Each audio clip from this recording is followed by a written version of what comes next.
Գյումրիում հնարավորինս արագ պետք է անցկացնել արտահերթ ընտրություն, այս մասին հայտարարել է Հայաստանի Հանրապետության վարչապետ Նիկոլ Փաշինյանը։ Ինչ մեխանիզմներով ու ինչ ժամկետներում է դա հնարավոր, շրջանառվում են մի քանի տարբերակներ, բայց մինչ այդ հասկանանք հայտարարության վերաբերյալ գյումրեցիների տրամադրությունը։ Դրանք Գյումրիում արտահերթ ընտրություններ լինեն, նոր ընտրություններ կազմակերպվեն։ Չէ ուզենա, ինչ որ եղել է, եղել։ Չեմ ուզենա։ Ինչու՞։ Որտեղ մարդը նորմալ անցել է, նորմալ ընտրություններ եղել, ինչու համար։ Ոչինչ չունեմ ասելու։ Հա, եւ գյուզում ենք։ Ոչինչ չեմ ուզում։ Թող լինի։ Չի չէ։ Չգիտեմ, ինձ համար մեկ է։ Կարծում եմ, որ Գյումրիին պետք է մենք հնարավորինս արագ ունենանք արտահերթ ընտրություններ, բայց միջև էտել թեկուզ շրջանցելով տեղական ինքնակառավարման մարմիններին մենք պետք է այնտեղ արագ գործողություններ իրականացնենք այսօրվանից սկսած։ Արագ գործողությունների կարիք վարչապետը տեսնում է մասնավորապես Գյումրու անի թաղամասի փողոցների անբարեկարգ պատկերը տեսնելով, սակայն այդ համատեքստում նախորդին ամենաշատ քննարկվող հարցը հենց արտահերթ ընտրությունների կազմակերպման հարցն էր։ Հենց այնպես, պարզապես, ուրեմն լուծարել ավականին հնարավոր չէ։ Իսկ ինչպես է հնարավոր, օրենսդրությունը մի շարք ճանապարհներ է նախատեսում։ Դրանցից մեկը համայնքների վերախոշորացումն է, որը Հայաստանում արդեն կիրառված գործիք է, ասում է Լևոն Բարսեղյանը։ Վարչարարական շահը կամ կառավարման շահի տեսանկյունից կարելի է գուցե տնել, բռնել, գցել, հաշվել, որ այդպես ավելի լավ կկառավարվի, խոշորացվածը այդ մասշտաբով, այդ աշխարհագրությամբ ավելի լավ բան է, քան թե չխոշորացվածը։ Բարսեղյանը մատնանշել է նաև մեկ այլ սցենար, եթե ավականին մեկ նստաշրջանի ընթացքում չկարողանա նիստեր գումարել կամ որոշումներ ընդունել, կառավարությունը կարող է որոշում կայացնել դրա լուծարման մասին։ Նա հիշեցրել է, որ ներկայում Գյումրու ավականուն դիմադիր խմբակցությունները միասին ունեն 19 մանդատ, մինչդեռ քաղաքացիական պայմանագիր կուսակցությունը 14։ Ուստի եթե իշխանությանը հաջողվի համոզել ավականու մի քանի անդամների փոխել դիրքորոշումը կամ չմասնակցել նիստերին, ապա հնարավոր է ստեղծել քաղաքական նոր իրավիճակ։ Եթե նիստերի չի գնում 19 հոգուց 18-ից եւս 2 հոգի, ՔՊ-ի 14 հոգին էլ նիստերի չի գնում, 16 հոկանոց ավականին նիստ գումարել չի կարող, քվորում չէ, եթե մեկ նստաշրջան դա տեղի է ունենում, հիմա այս Կանանայինը բրձավ։ Աշունա, ասենք, սեպտեմբերից մինչև դեկտեմբերի վերջ։ Եթե նիստեր չեն գումարվում, դեկտեմբերի վերջին կառավարությունը որոշում է լուծարել Գյումրու ավականին եւ նոր ընտրություններ նշանակել արտահերթ։ Մեկ այլ տարբերակ ըստ նրա գործող քաղաքապետին անվստահություն հայտնելն է։ Այդ դեպքում ավականին չի լուծարվի, սակայն հնարավոր կլինի ընտրել նոր համայնքապետ, եթե ընդդիմադիր խմբակցությունից առնվազն 3 անդամ աջակցեն իշխող ուժի թեկնածուին։ Ավականին չի լուծարվում, չի փոխվում այդ սցենարի դեպքում։ Քվեարկում են ՔՊ-ի հետ, ՔՊ-ից ինչ որ մեկը դառնում է համայնքի ղեկավար։ Տեղակալնել լինում է այդ 3 հոգուց մեկը, որոնք անցնեն այս կողմ։ Այսպիսով արտահերթ ընտրությունների անցկացումը հնարավոր է միայն իրավական եւ քաղաքական մի շարք բարդ գործընթացների արդյունքում, իսկ դրանցից որևէ մեկի իրականացումը դեռևս մնում է տեսական հարթությունում։ Նշենք նաեւ, որ Գյումրու ավականու հերթական նիստը տեղի կունենա հունիսի 25-ին։ Աստղիկ Խաչատրյան, Խանով Անիսյան, այսօր։ Գյումրու Մայր Հայաստան հուշահամալիրից հերոս քաղաքների անվանումների ոսկեգույն տառերը դեռևս անհայտ հանգամանքներում պոկել ու նետել են աղբամանը։ Իրավունքի տեսանկյունից սա կոչվում է կամ խուլիգանություն, կամ վանդալիզմ։ Ուղղակի զարմացանք է։ Գսեմ դիգ ինչ մատերիալ է, որ պոգել են, թե ով է պոգել չի դա։ Ոսկե չէ, տեղին մեդաղ է, թե ինչ է, երևի լատուն է, ինչ է։ Ամեն դեպքում ինչպես կորակեք այս քայլը, միթե շատ վատ։ Շատ վատ, անշնորհք։ Երևի հետևողական չեն դրա համար։ Դեպքը վաղ առավոտյան պատահաբար հայտնաբերել են Գյումրու համայնքապետարանի կոմունալ ծառայության աշխատակիցները, որոնք հուշահամալիրի տարածքում իրականացրել են մաքրման եւ կանաչապատման աշխատանքներ։ Հուշահամալիրի ստորին հատվածում գտնվող պատվանդանների վրա հստակ երևացել են պոկված գրությունների եւ վնասված քարերի հետքերը, ընդ որում տառերն էլ հայտնաբերվել են աղբարկղից։ Ներկայում Գյումրու համայնքապետարանում զբաղված են վնասված հատվածների վերականգնմամբ եւ պատրաստվում են դեպքի առթիվ պաշտոնական հաղորդում ներկայացնել ոստիկանություն։ Իսկ թե ինչ իրավական գնահատական կարող է ստանալ կատարված ինչ պատասխանատվություն է նախատեսված նման դեպքերի համար եւ արդյոք այս դեպքով փորձ է կատարվում սեպ խրել հայ-ռուսական հարաբերությունների մեջ, այսօր լրատվականը կներկայացնի ավելի ուշ առանձին անդրադարձով։ Աստղիկ Խաչատրյան, Խանով Անիսյան, այսօր։ Ունենք շուրջ 115 քրեական վարույթ, նախորդ օրվա դրությամբ, այդ վարույթներով հարցաքննվել են հարյուրավոր անձինք և որևէ անձ չունենք, որը հարցաքննության ընթացքում հերքած լինի և տվյալներ տրամադրած լինի, որ ձայնագրությունը կեղծված է։ Այդ խոսակցության հեղինակը ես չեմ կամ պահանջի, որ նշանակվի փորձաքննություն։ Այս մասին ազգային ժողովում լրագրողների հետ զրույցում ասել է Հակակոռուպցիոն կոմիտեի նախագահ Արթուր Նահապետյանը։ Բնականաբար օրենքը մեզ թույլ է տալիս, որ մենք իրականացնենք նաև գաղտնի միջոցառումներ, այդ թվում այնպիսի միջոցառումներ, ինչպիսիք են հեռախոսային խոսակցությունների գաղտնալսում, ներքին դիտում, արտաքին դիտում, եւ դրա համար, եթե թույլ տաք շարունակեմ, ձեր հարցի պատասխանը կստանաք։ Եվ դրա համար օրենսդրությամբ հստակ նախատեսված կարգավորումներ կան, թե որ դեպքերում է, որ օպերատիվ աշխատակիցը դիմում է դատարան, որպեսզի համապատասխան թույլտվություն ստանա։ Եվ մի շարք դեպքերում այդ թվում նաև հեռախոսային խոսակցությունների վերահսկման, ներքին դիտման, տեխնիկական միջոցների կիրառման արտաքին դիտում միջոցառում իրականացնելու համար օպերատիվ մարմնի ղեկավարը համապատասխան միջնորդություն է ներկայացնում առաջին այցանի դատարան, դատարանը քննարկում է այդ միջնորդությունը եւ եթե որոշում է կայացնում, որ պետք է բավարարի միջնորդությունը, ապա բավարարելուց անմիջապես հետո սկսում են միջոցառումների իրականացումը։ Եվ ես ես հավաստիացնում եմ, որ մենք չունենք որևէ միջոցառում, այդ թվում այդ հրապարակված ձայնագրությունները, որ լսում եք, մենք չունենք որևէ դեպք, որտեղ առանց դատարանի թույլտվության Հակակոռուպցիոն կոմիտեն կամ որևէ այլ իրավապահ մարմին իրականացրել է գաղտնալսում։ Սա ամբողջական process-ը, որպեսզի պատկերացում կազմենք։ Եվ կներեք այն ուժերին, որոնց վերագրվում այդ ձայնագրությունները, նրանց առաջնորդները որևէ կարգավիճակ ունեն, որևէ կերպ իրենց հարցաքննության կանչելու կամ ընդհանրապես իրենք ներգրավված են այդ գործերում, թե ոչ։ Ուժեղ Հայաստանի հետ կապված կներեք բազմաթիվ ձայնագրություններ հրապարակվել, Նարեկ Կարապետյանը կամ Սամվել Կարապետյանը հրավիրվել են, թե ոչ։ Տեսեք, դա ըստ էության առանձին քերական վարույթներով պատասխանելու հարց է, մենք պետք է ուսումնասիրենք տվյալ քերական վարույթը եւ տեսնենք, թե ինչ ապացույցներ ունենք այդ վարույթով։ Եթե մենք ունենք ապացույցներ որևէ X քաղաքական ուժի ղեկավարության մասով, ապա բնականաբար այդ մասով կսկսվեն քերաիրավական գործընթացներ եւ կգնան քերական հետապնդումների եւ ես այս պահին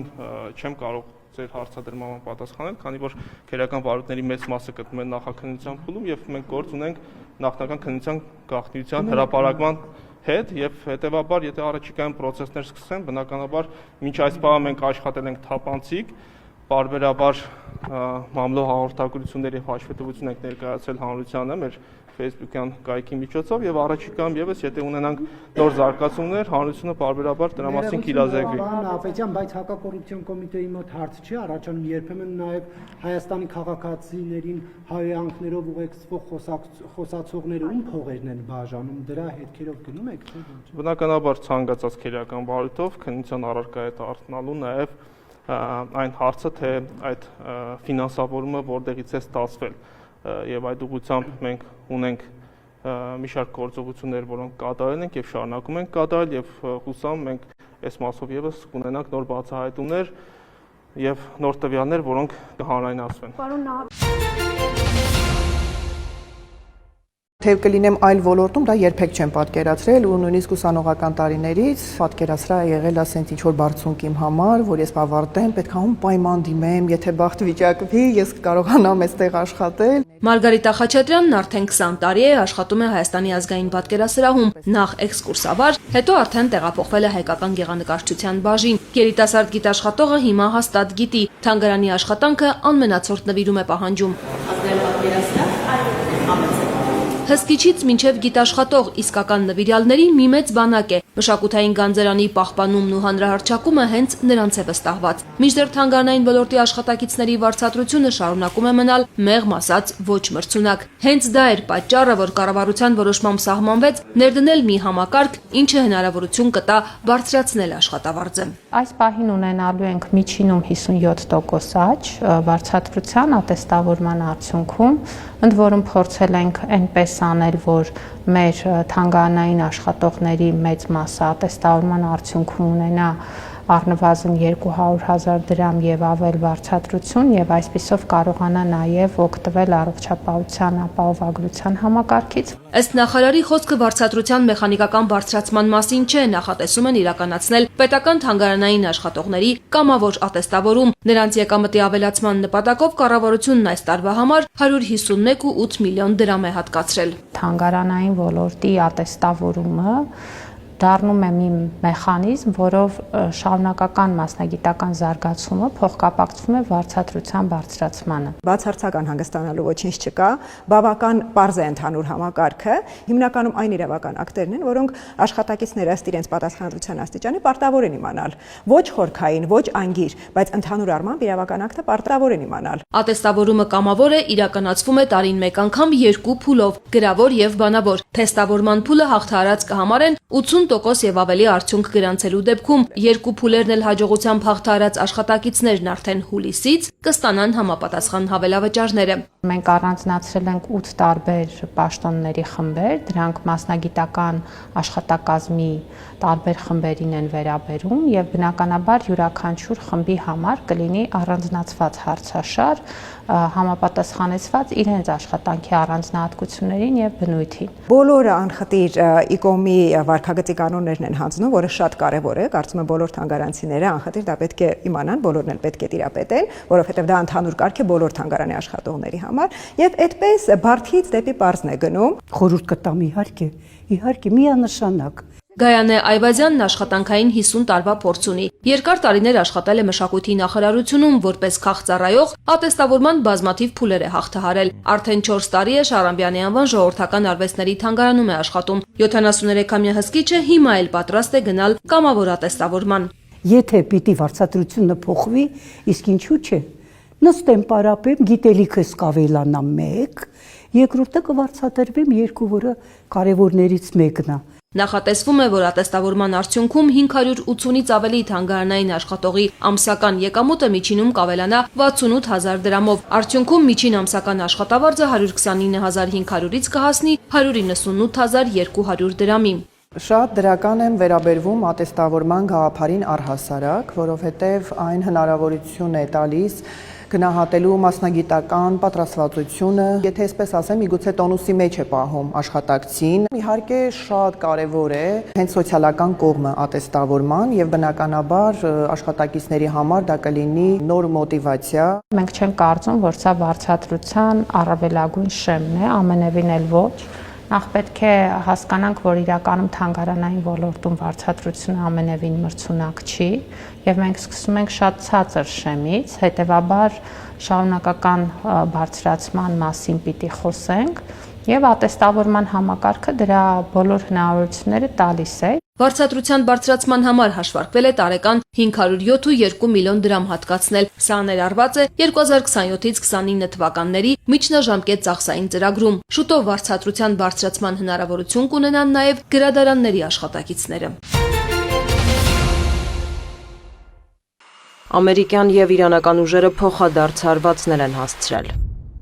ԱՄՆ կենտրոնական հրամանատարության ուժերը ինքնապաշտպանական հարվածներ են հասցրել Իրանին՝ ի պատասխան ամերիկյան Ապաչի ուղղաթիռի խոցման։ Այս արշավը համաչափ արձագանք է իրանական անհիմն ագրեսիային։ Իրանական զլմների տվյալով հարվածներ են հասցվել Իսլամական Հանրապետության հարավային շրջաններին։ Մի քանի ալիքով թիրախավորվել են Հորմուզի նեղուցի երկայնքով տեղակայված իրանական հոբ համակարգեր, արձակման կայանքներ եւ ռադարներ։ Ռազմական գործողություններին ընդառաջ Դոնալդ Թրամփն անդրադարձել էր ամերիկյան ուղղաթիռի խոցման միջադեպին։ Ուղղաթիռում 2 օդաչու է եղել, նրանք ողջ են։ Այնուհանդերձ Միացյալ Նահանգները պետք է պատասխանի այս հարձակմանը։ Թեհրանից արձագանքել էին, չընդունելով, որ իրանական ուժերը միտումնավոր են խոցել ամերիկյան ուղղաթիռը։ Իրանի տարածքի մոտ տեղակայված օտարերկրյա զորքերը մշտապես վտանգի տակ են մարդկային սխալների, վթարների կամ հնարավոր խաչաձև կրակի պատճառով։ Այս ռիսկը նվազեցնելու լավագույն լուծումը այդ ուժերի դուրսբերումն է։ Մենք նախընտրում ենք դիվանագիտության լեզուն, սակայն այլ լեզուների էլ ենք տիրապետում։ Այնուհետև Իսլամական Հանրապետությունը պատասխան գործողություններ է ձեռնարկել ամերիկյան հարվածներին թիրախավորելով Բահրեյնում, Քուվեյթում եւ Հորդանանում ամերիկյան բազաները։ Չնայած մարտի դաշտում կրած պարտություններին, ԱՄՆ որոշել է փորձել մեր վճռականությունը։ Իրանի հզոր զինված ուժերը անպատասխան չեն թողնի ոչ մի հարձակում կամ սպառնալիք։ Եթե անվտանգություն եք փնտրում, հեռացեք մեր տարածաշրջանից։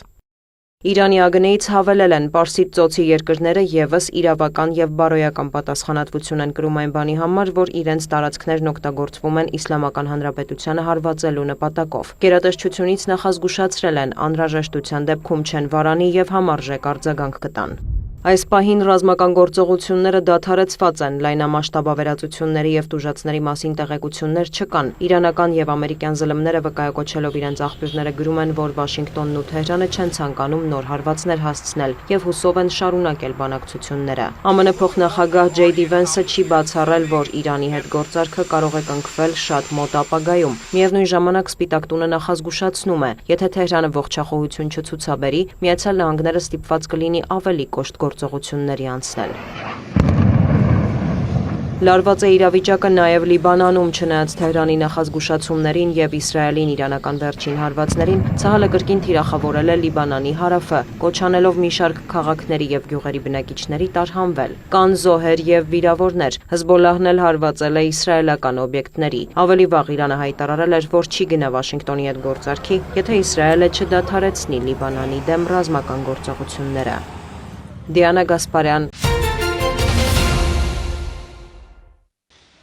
Հայաստանում կայացած 2026 թվականի ազգային ժողովի ընտրությունների արդյունքների վերահաշվարկի համար դիմումներ ներկայացնելու վերջնաժամկետը լրացել է հունիսի 9-ի ժամը 11-ին։ Այդ մասին հայտնում է Կենտրոնական ընտրական հանձնաժողովը։ Թվով 38 ընտրատարածքային ընտրական հանձնաժողովներից ստացել են ընդհանուր 30, թվով 555 տեղամասային ընտրական հանձնաժողովների քվեարկության արդյունքները վերահաշվարկելու դիմում։ Բարգավաճ Հայաստան, Միասնության թևեր կուսակցությունների եւ Հայաստան կուսակցությունների դաշինքի վստահված անձանց եւ թեկնածուների կողմից։ Թիվ 35 ընտրատարածքային ընտրական հանձնաժողովի սպասարկման տարածքում պետք է քվեարկեին 50,333 քաղաքացիներ,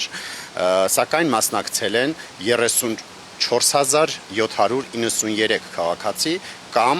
ընդհանուր թվի 69,1%-ը։ Կապան համայնքում ընտրություններին մասնակցել է 23,166 քաղաքացի կամ ընտրողների ընդհանուր թվի 68,1%-ը։ Քաջարանում քաղաքացիական պարտքն է կատարել 4717 հոգի կամ ընտրողների 74,2%-ը։ Մեղրիում 6910 քաղաքացի կամ ընտրողների 69,1%-ը։ Այս համայնքներում ձայները բաշխվել են հետևյալ կերպ։ Քաղաքացիական պայմանագիր կուսակցության օգտին քվեարկել է 48,6%-ը, Ուժեղ Հայաստան դաշինքի օգտին քվեարկել է 18,6%-ը, Միասնության թևեր կուսակցության օգտին քվեարկել է 12,7%-ը եւ Հայաստան դաշինքի օգտին քվեարկել է 9%-ը։ Թիվ 35 ընտրատարածքային ընտրական հանձնաժողովը սեփական նախաձեռնությամբ որոշել է վերահաշվարկ կատարել 35 կոտորակ 28 տեղամասային ընտրական հանձնաժողովում, ինչպես նաև օրենքով սահմանված կարգով վիճակահանությամբ ընտրվել է 3 ընտրատեղամաս՝ 35 կոտորակ 42, 35 կոտորակ 48, 35 կոտորակ 72,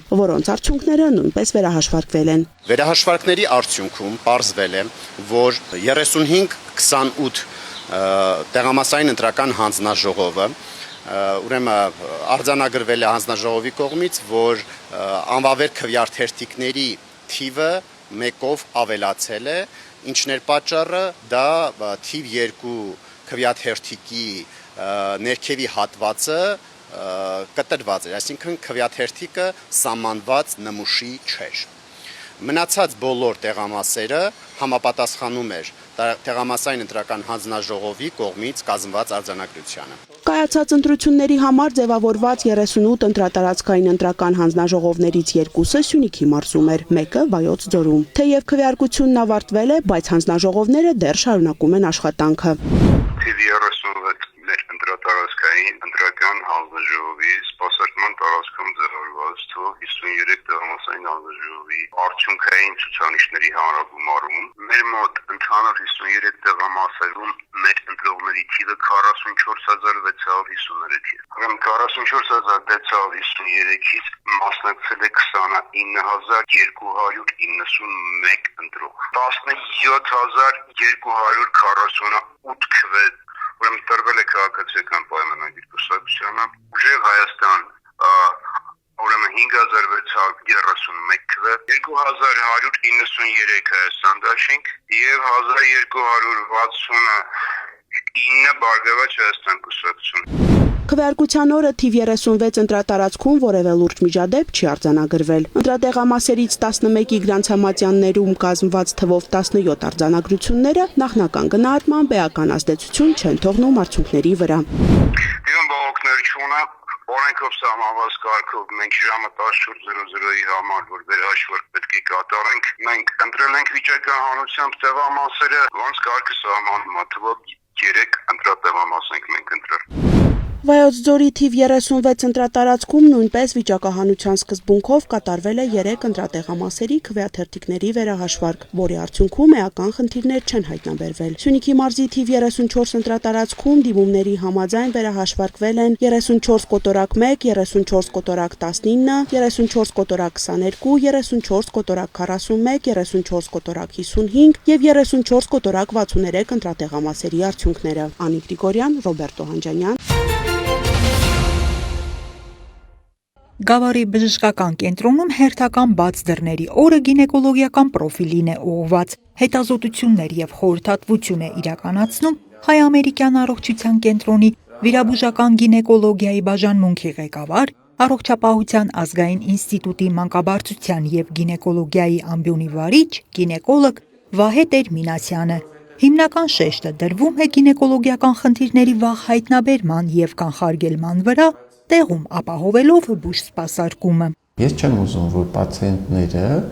Վարդենիսից, Մարտունուց, Գավառից վեր կենան գան ինձ մոտ Երևան։ Ես ուզում եմ, որ իրենք մնան այստեղ, մեր բժիշկների մոտ, իրենք վիրահատվեն եւ ստանան նույն որակի մասնագիտական օգնություն։ Ես կարծում եմ, որ որոշ ժամանակ հետո մենք դա ստանալու ենք, մենք ունենալու ենք, համենայն դեպս գինեկոլոգիայի ոլորտում մենք դա ունենալու ենք։ Քաղաքացիների բուժ սպասարկմանը զուգահեռ հյուրընկալված եւ տեղին նեղ մասնագետները քննարկում են գործնական հարցեր, մոտեցումներ, ներկայացնելով առողջական այս կամ այն խնդիրը լուծելու սեփական փորձը։ Մանկաբարձակ գինեկոլոգիական պրոֆիլով եւ տեխնիկապես ենք վերազինված եւ մասնագետների առումով, բայց փորձի փոխանակումը չի խանգարի, որպեսզի մեր մասնագետները տեղում ծանոթանան ժամանակակից բուժման մոտեցումներին, ժամանակակից տակտիկային բուժման։ Տեխնիկական հագեցածությունը, պարբերաբար համալրվող մասնագիտական կազմն ու հրավիրյալ մասնագետների աջակցությունը հնարավորություն են տալիս բուժառուների սպասարկումը իրականացնելու տեղում, նրանց զերծ պահելով մայրաքաղաքային բուժ հաստատություններ հասնելու անհրաժեշտությունից։ Ես չեմ սիրում այն տարբերակը, որ կան շրջանում նայեն ու այդ հիվանդներին վերցնեն, բերեն Երևան վիրահատության, չէ։ Այստեղից նայած հիվանդներից ոչ մեկը չի գալու Երևանում վիրահատվելու։ Եթե կա վիրահատության խնդիր, իրենք բոլորը մնալու են ստեղ, ու իրենք բոլորը այստեղ վիրահատվելու են ու ստանալու են ամենալավ բժշկական օգնությունը։ Բաց դռների օր է հետազոտվում, համապատասխան ցուցումներ եւ խորհուրդ է ստանում 30 բուժառու։ Անահիտ Կարյան, Սարգիս Ալավերդյան։ Համայնքային ոստիկանության Մալաթիայի բաժնի ծառայողները թմրանյութերի ապօրինի շրջանառության վերաբերյալ ստացած օպերատիվ տեղեկությունն իրացրին մայրաքաղաքի պարեկների հետ։ Հունիսի 8-ին ժամը 16:45-ին հաղթանակ թաղամասում թմրանյութ պահելու, օգտագործելու եւ իրացնելու կասկածանքով ձերբակալեցին 34-ամյա օտարերկրացի տղամարդու։ Իր վարած Hyundai Magneti մեքենայով հանդերձ նա տեղափոխվեց համայնքային ոստիկանության բաժին։ 34-ամյա տղամարդու խոզարկությամբ հայտնաբերվեց ընդհանուր 10 գրամ բյուրեղանման զանգվածով 8 փաթեթ։ Ըստ օտարերկրացու փաթեթներում կրիստալ տեսակի թմրամիջոց էր։ Նախաձեռնվել է քրեական վարույթ, տղամարդը տեղափոխվել է ձերբակալվածների պահման վայր, մեքենան պահպանվող հատուկ տարածք։ Նախաքննությամբ հանգամանքները պարզվում են։ Ներքին գործերի նախարարության ոստիկանությունը ճանապարհային երթևեկության բնականոն կազմակերպման եւ քաղաքացիների անվտանգության ապահովման նպատակով հետևողականորեն վերահսկողություն է իրականացնում։ Բարեկային ծառայությունը մշտադիտարկում է երթևեկության մասնակիցների վարքագիծը, հայտնաբերելով եւ արձանագրելով իրավախախտումները։ Մասնավորապես ուշադրության կենտրոնում են երկրորդ շարքում կանգնած կամ կայանված տրանսպորտային միջոցները, որոնք խոչընդոտում են երթևեկության բնականոն ընթացքը, առաջացնում խցանումներ եւ լրացուցիչ դժվարություններ երթևեկության մյուս մասնակիցների համար։ Քանի որ երկրորդ շարքում կանգնած տրանսպորտային միջոցները հանդիսանում են խցանման պատճառ, իսկ բարեկային ծառայության գործառույթներից մեկն էլ հանդիսանում է երթևեկության կարգավորումը, այդ իսկ պատճառով կատարվում է մշտադիտարկում եւ կազմվում են արձանագրություններ։ Իրավախախտումները սահմանված կարգով արձանագրվում են, իսկ խախտում կատարած անձինք ենթարկվում վարչական պատասխանատվության։ 2026 թվականի մայիսի 1-ից մինչև մայիսի 31-ն ընկած ժամանակահատվածում երկրորդ շարքում կանգար կամ կայանում կատարելու համար Պարեկային ծառայության կողմից կազմվել է 7595 վարչական արձանագրություն, ինչը 2025 թվականի նույն ժամանակահատվածի համեմատ ավել է 2825-ով։ Ներքին գործերի նախարարության ոստիկանությունը հորդորում է պահպանել ճանապարհային երթևեկության կանոնները եւ ցուցաբերել փոխադարձ հարգանք ճանապարհային երթևեկության մյուս մասնակիցների նկատմամբ։ Կանոնների պահպանումը ոչ միայն օգնում է կանխել խցանումները, այլև նպաստում է ավելի անվտանգ եւ կազմակերպված երթևեկության ապահովմանը։